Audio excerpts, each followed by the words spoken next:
Hello বন্ধুরা, তোমরা সবাই কেমন আছো? আশা করছি তোমরা সবাই ভালো আছো, আমিও ভালো আছি তোমাদের ভালোবাসায় ভগবানের আশীর্বাদে।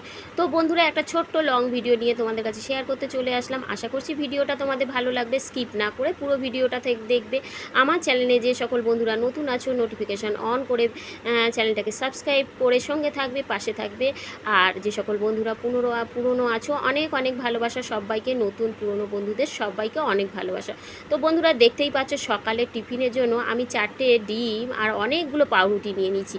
তো কীভাবেই এই কম ডিম দিয়ে আমি এতগুলো পাউরুটি ডিম টোস্ট করব সেটাই তোমাদের সঙ্গে শেয়ার করব, আর কিছু রান্নাবান্না আর কিছু কথা তোমাদের সঙ্গে শেয়ার করব।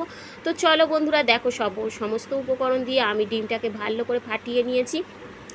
পেঁয়াজ, কাঁচা লঙ্কা, ধনেপাতা, গোলমরিচের গুঁড়ো, স্বাদ মতো লবণ দিয়ে ভালো করে নেড়ে নিয়ে দেখো পাউরুটির মধ্যে আমি চামচ দিয়ে এইভাবে একটু একটু করে দিয়ে পাউরুটিগুলো ভালো করে চারিদিকে করে নিচ্ছি। আর দেখবে অল্প ডিম থাকলে তুমি যদি পাউরুটি এরকম চামচ দিয়ে অল্প অল্প করে ডিম দাও, তাহলে কিন্তু তোমার সবগুলো পাউরুটি ভালোভাবে এই অল্প ডিমে টোস্ট হয়ে যাবে।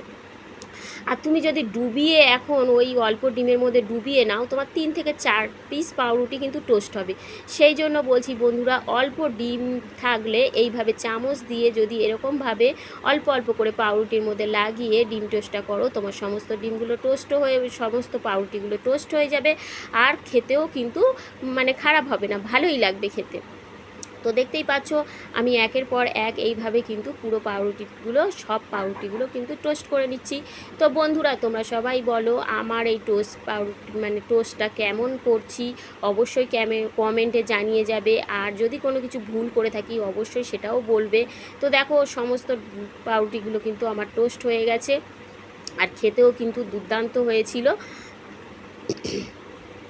তো বন্ধুরা, দেখতেই পাচ্ছ আর একটু কড়া ভেজে ফেলেছি, আমার হাজব্যান্ড একটু কড়া ভাজা খায়। তো চলো রান্নাবাটার দিকে যাওয়া যাক। এখানে গাংমাটি আর চিকেন আছে। চলো পেঁপে গাছে পেঁপে পেরে আনি। দেখো একটা পেঁপে গাছ লাগিয়েছি, তো আমি ভাড়া ঘরে থাকি, তো পেঁপে গাছে দেখো পেঁপে গাছটা লাগিয়েছি, কত পেঁপে হয়েছে। আর আমি এই পেঁপে গাছের এই ফার্স্ট টাইমই একটা পেঁপে পারবো। আর পেঁপে দিয়ে চিকেন খেতে আমার খুব ভালো লাগে। আর কে কে পেঁপে দিয়ে চিকেন খেতে পছন্দ করো অবশ্যই কিন্তু কমেন্টে জানাবে। আর এই পেঁপে দিয়ে চিকেনটা খাওয়া কিন্তু আমি একটা কাকিমার বাড়ি থেকে শিখেছি। কাকিমারা করতো, আমার খুব ভালো লাগতো, তাই পেঁপে দিয়ে কিন্তু আমি চিকেন করি। আর দেখো এদিকে চালও নিয়ে নিয়েছি, ভাতটাও বসিয়ে দেবো। আর এই দেখো পেঁপে আলু আমি ভালো করে খুব লাল করিনি, হালকা করে ভাজা করে নিয়েছি। এদিকে পেঁয়াজটা হালকা ভেজে চিকেনগুলো দিয়ে চিকেনটাকে ভালো করে ভেজে সমস্ত আদা রসুন পেঁয়াজ যাবতীয় যা মশলা, ধনের গুঁড়ো, জিরের গুঁড়ো, টমেটো, লঙ্কা যা দেওয়ার সমস্ত দিয়ে কিন্তু আমি চিকেনটাকে বানাবো। আর এই দেখো এইবারে এই মাছটাকে মটি মাছ বলে, এটাকে কিন্তু আমি সমস্ত মশলা টশলা দিয়ে হাতে মাখবো। এই মাছটাকে ভাজবো না, হাতে মেখে তেল দিয়ে সমস্ত দিয়ে মেখে আমি কিন্তু এটা কলা পাতায় করি। কিন্তু কলা পাতা এখন কাটতে পারলাম না, যেহেতু আমার হাজব্যান্ড ঘুমাচ্ছে, কলা পাতা কে কাটতে যাবে, তাই কলা পাতা কাটলাম না। এমনি কড়াইতে আমি এইভাবে করে নেব। আর এটা একদমই শুকনো হয়ে যাবে। সত্যি বলছি কি দারুণ যে লাগে খেতে, তোমাদেরকে কি বলবো।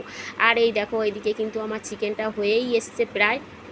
আর সত্যি কথা বলতে এই চিকেনটা কিন্তু হালকা একটু ঝোলঝোলি হবে, খেতেও ভালো লাগে। আর এই পেঁপে দিয়ে এই চিকেনটা না, এর ঝোলটা খেতে যে এত ভালো লাগে কি বলবো। আর এই পেঁপেটা না একটু শক্ত শক্ত থাকবে, একদম গলে ভর্তা হয়ে যাবে না, একটু শক্ত শক্ত থাকলে না কামড়ে খেতে ভীষণ টেস্ট লাগে। তোমরা যদি না খেয়ে থাকো অবশ্যই কিন্তু পেঁপে দিয়ে আর আলু দিয়ে চিকেন রান্না করে একটু খেয়ে দেখবে। মশলার পরিমাণটা খুব বেশি দেবে না, মশলার পরিমাণটা একটু কম দেবে, একটু হালকা হলে বেশি ভালো লাগে। তো বন্ধুরা, আমার ভিডিওটা তোমাদের কেমন লাগলো, আশা করছি ভিডিওটা ভালো লাগলো। তো দেখো এদিকে কিন্তু আমার মাছ চচ্চড়িটাও হয়ে গেছে, দেখে কি ভালো লাগছে, আর সত্যি অসাধারণ খেতে হয়েছিল। তো সবাই ভালো থেকো, টাটা বাই।